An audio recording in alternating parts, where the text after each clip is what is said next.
আমরা সবাই ইতিমধ্যে জেনেছি যে আমার বাবার হত্যা হয়েছে। এই বিষয় সম্পর্কে আপনারা নিশ্চয়ই অবগত আছেন। সেই জিনিসটা জানার জন্যই আমি ডিবি প্রধান হারুন আঙ্কেলের কাছে আসছি। ডিবির সমস্ত যারা কর্মকর্তা আছে তারা আমাদেরকে সহযোগিতা করছে। তারা ইতিমধ্যে আপনারা জানেন আসামিও ধরেছে, 2-5 জন আসামি, তার মধ্যে 2 জনকে তারা অ্যারেস্ট করেছে, বাকিদের তারা ধরার প্রচেষ্টা করতেছে। সেই বিষয়ে আমি হারুন আঙ্কেলের কাছে পরামর্শ করতে আসছি এবং হারুন আঙ্কেলের সহযোগিতায়, তাছাড়া তাদের যারা বাকি কর্মকর্তা আছে সবার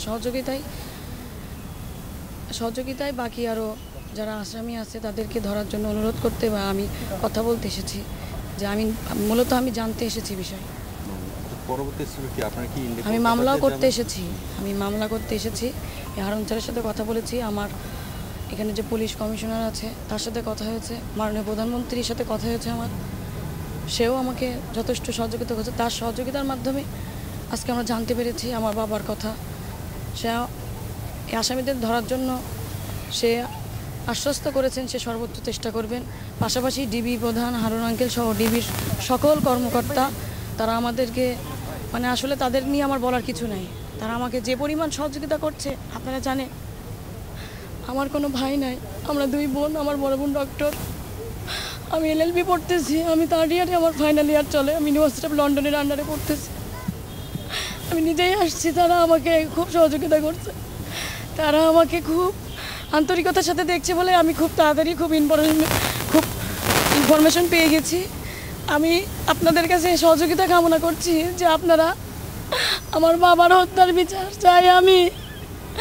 আপনারা এই বিষয়ে আমার সহযোগিতা করবেন, আপনারা নিউজ করবেন, আপনারা জানাবেন, আপনারা সারা বাংলাদেশ সহ সারা ওয়ার্ল্ডের সব জায়গায় আপনারা আলোড়ন সৃষ্টি করে দেন যেন আমার বাবার হত্যার আমি বিচার পাই।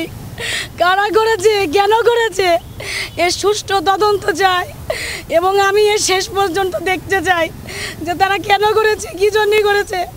আমি বিচার চাই, আমি দেখতে চাই।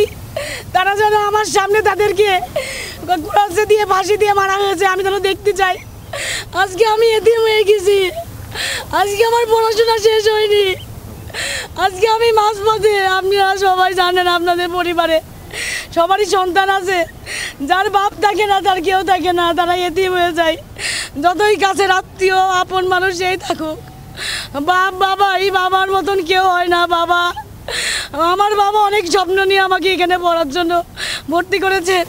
আমি পরীক্ষাও দিয়েছি, আমার সামনে রেজাল্ট দেবে, সে আমার বলে গেছে আমি ইন্ডিয়া থেকে এসে তোমার পরীক্ষার রেজাল্ট আমি চেক করবো, তুমি কি করেছো। আমার কোনো কথাই সে রাখতে পারে, সে চলে গেছে। আপনারা শুধু আমার অনুরোধ, আমার বাবার এটার বিচার করবেন।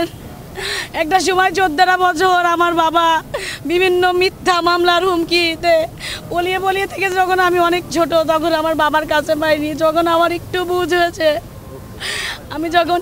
তখন আমার বাবাকে আমি কাছে পেয়েছি, এখন আমি হারিয়ে ফেললাম। আপনাদের কাছে আমার অনুরোধ, আপনারা আমার বড় ভাই কি আমার বাবার মতন, আপনারা আমাকে সহযোগিতা করবেন। আমি আমার বাবার হত্যার বিচার চাই এবং আমি নিজে স্বচক্ষে আমি দেখতে চাই আমাকে কারা এতিম করলো, কেন করলো এভাবে।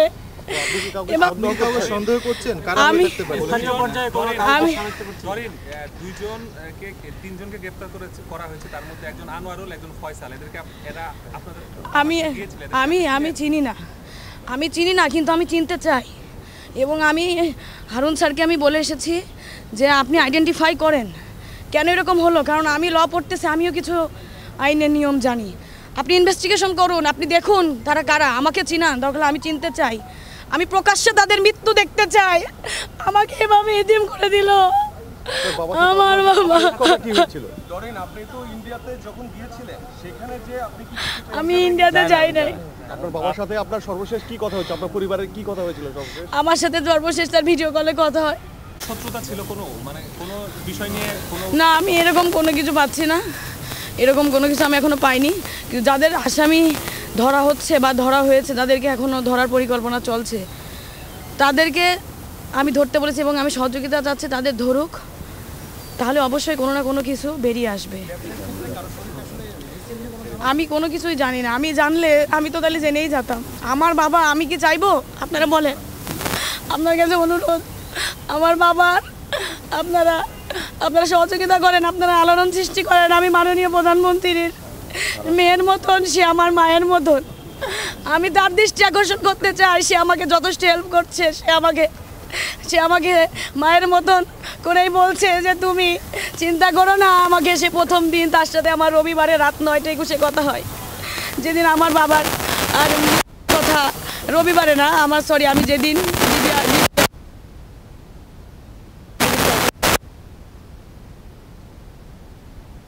সে করছে